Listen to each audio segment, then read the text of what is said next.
Stay here.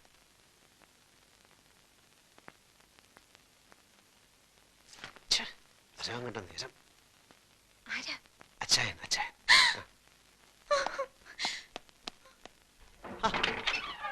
അച്ചായൻ എന്താ ഈ നേരത്തെ? വട്ട് അല്ലാതെന്താ? എടാ സണ്ണിക്കുഞ്ഞെ, ഇന്ന് ഞങ്ങളുടെ 15th വെഡിങ് ആനിവേഴ്സറി നിനക്ക് അറിഞ്ഞുകൂടെ? Sorry, happy birthday. സന്തോഷപ്രദമായ നീണ്ട 15 വർഷത്തെ ദാമ്പത്യ ജീവിതത്തിന്റെ ഒരാഘോഷം. ശരി. പിള്ളേരെല്ലാം ഡ്രൈവർ നായരെ ഏൽപ്പിച്ചിട്ട് ഞങ്ങളൊന്ന് കറങ്ങാൻ ഇറങ്ങിയതാ. പാതിരാത്രിയിലോ? ഈ ഹണിമൂണിന് പാതിരാവുന്നോ പരാവെളുപ്പൊന്നോ ഉണ്ടോ? കടപ്പുറത്തിരുന്നപ്പോ എനിക്കൊരു ഐഡിയ. ഇന്നത്തെ രാത്രി സ്ഥിരം കിടപ്പുമുറി വിട്ട് മറ്റെവിടെയെങ്കിലും ഉറങ്ങാമെന്ന്, ജസ്റ്റ് ഫോർ എ ചേഞ്ച്. അപ്പോഴാ എനിക്ക് നിന്റെ വീടിനെ പറ്റി ഓർമ്മ വന്നത്. അല്ലല്ല, നിനക്ക് വല്ല ബുദ്ധിമുട്ടുണ്ടോ? എനിക്കൊന്നുമില്ല. പിന്നെ ഞങ്ങളുടെ ഈ ത്രില്ലും മൂടും ഒക്കെ കണ്ട് നിനക്ക് ഒരു പെണ്ണ് കെട്ടണമെന്ന് തോന്നുകയാണെങ്കിൽ ഒറ്റ വെടി 2 പക്ഷി. നീ വന്നേന്ന് ഒരു പെഗ്ഗെട്. ചേച്ചി ഒരു പെഗ്ഗെട്. നീ വാ, ഒരു പെഗ്ഗെടുക്കാൻ. അല്ല ചേച്ചി. ആഹാ, അപ്പോ നിനക്ക് ഞങ്ങളുടെ വെഡിങ് ആനിവേഴ്സറി ഒന്നും ഓർക്കാനില്ല. അത്യാവശ്യമായിട്ട് എനിക്ക് ഒരു ജോലി വിസ്കി ഉണ്ട്.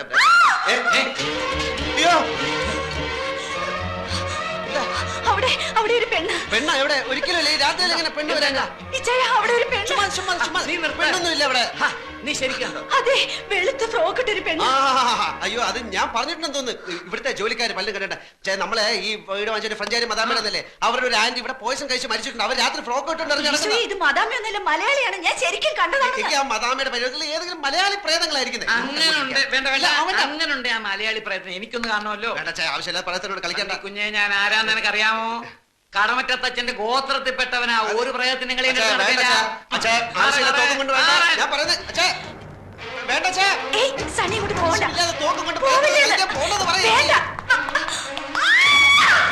ഷൂട്ട് ചെയ്യരുത്, അത് പ്രേതമല്ല, എന്റെ ഫ്രണ്ടാ.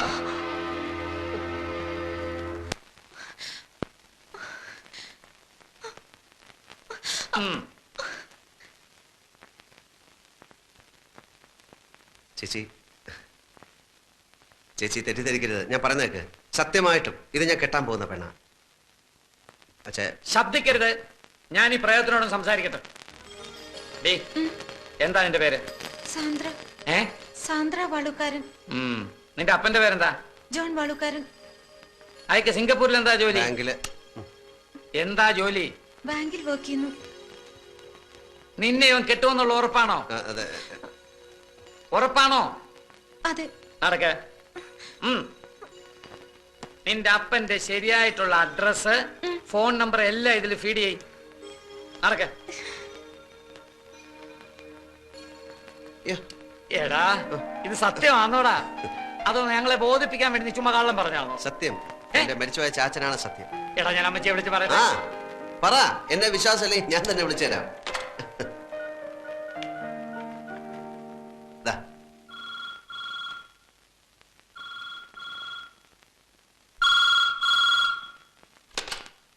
ഹലോ. അതെ, കൊടുക്കാം. അമ്മച്ചി, എന്താ സാറേ ഈ രാത്രിയിലെ? സിംഗപ്പൂരിൽ നിന്നാ, കുരുവിള സാർ. ഹലോ. പിന്നെ ഞാനും സണ്ണിച്ചനും ഗീതയും കൂടി ഒരു പെണ്ണ് കാണാൻ പോയി. പെണ്ണ് കണ്ടു, ഇഷ്ടപ്പെട്ടു. പെണ്ണിന്റെ നാടും വീടും ഒക്കെ എവിടെയാ? നാട്ടിൽ എവിടെയാണ് നിന്റെ വീട്? തൃശ്ശൂരാ. പെങ്കൊച്ചിന് ജോലിയുണ്ടോ, പഠിക്കുന്നോ? ഏയ് ഇല്ല, പഠിക്കുക. എന്തോന്നാ പഠിക്കുന്നത്? കമ്പ്യൂട്ടർ സയൻസിന് പഠിക്കുക. അമ്മച്ചിയും പെങ്ങന്മാരും അളിയന്മാരും കൂടെ വികാരിയച്ഛനെ കണ്ടിട്ട് ഒരു ദിവസം അങ്ങ് നിശ്ചയിച്ചോ? ശരി. എടാ പൈലി, സണ്ണിച്ചനും കുരുവിളയും കൂടെ അവിടെ ഒരു പെണ്ണിനെ കണ്ട് എല്ലാം ഉറപ്പിച്ചെന്ന്. അവനത് പറയാൻ നാണായതുകൊണ്ടാന്ന് തോന്നുന്നു കുരുവിളെ കൊണ്ട് വിളിപ്പിച്ചത്. പിന്നെ കുട്ടികളെയൊക്കെ ഒന്ന് വിളിച്ചു പറഞ്ഞാലോ? ഈ പാതിരാത്രിക്കോ അമ്മച്ചി? നേരെ ഒന്ന് വെളുത്തോട്ടെ. എനിക്കിനി കിടന്ന ഉറക്കം വരത്തില്ല. എനിക്കിനി കുറച്ചു ദിവസത്തേക്ക് ഉറക്കമേ വരത്തില്ല. സണ്ണിച്ചന്റെ കല്യാണമല്ലേ.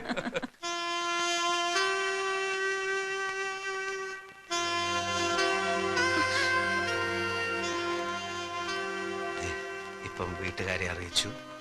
2-3 ദിവസത്തിനുള്ളിൽ തീയതി നിശ്ചയിക്കും. ഇതൊന്നും ഇപ്പൊ വേണ്ടായിരുന്നു. ഇപ്പോഴും നിനക്ക് എന്നെ വിശ്വാസമില്ലേ? അതല്ല, പിന്നെ എനിക്കൊരു കാര്യം പറയാനുണ്ടായിരുന്നു. ഇപ്പൊ ഞാൻ പറയുന്ന കേട്ടാ മതി. സണ്ണിച്ച, ഞാൻ പറയണ കേക്ക്. പ്ലീസ് സാന്ദ്ര, പ്ലീസ് സണ്ണിച്ച. പ്ലീസ്. സണ്ണിച്ച, സണ്ണിച്ച, എനിക്ക് സീരിയസ് ആയിട്ടൊരു കാര്യം പറയാനുണ്ടായിരുന്നു. ഇപ്പൊ ഒരു സീരിയസ് കാര്യം വേണ്ട.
സാന്ദ്ര,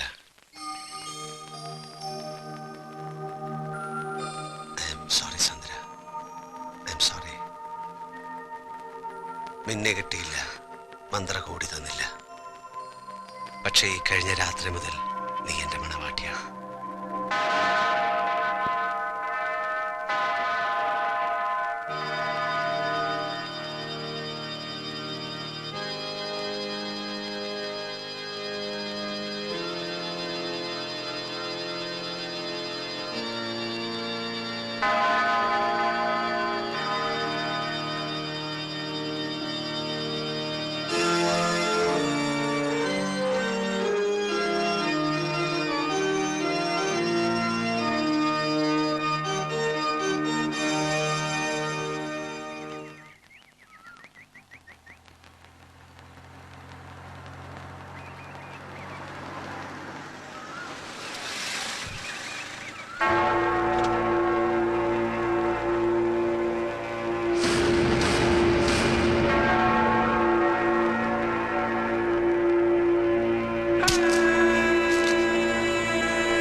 മറന്നു എന്ന് കരുതിയതൊക്കെ ഞാൻ ഓർത്തുപോയി. അപ്പച്ചന്റെ മരണത്തെ കുറിച്ച് മരിച്ചതല്ല, കൊന്നതാണ്. കൊന്നതാണ്. കൊന്നത്.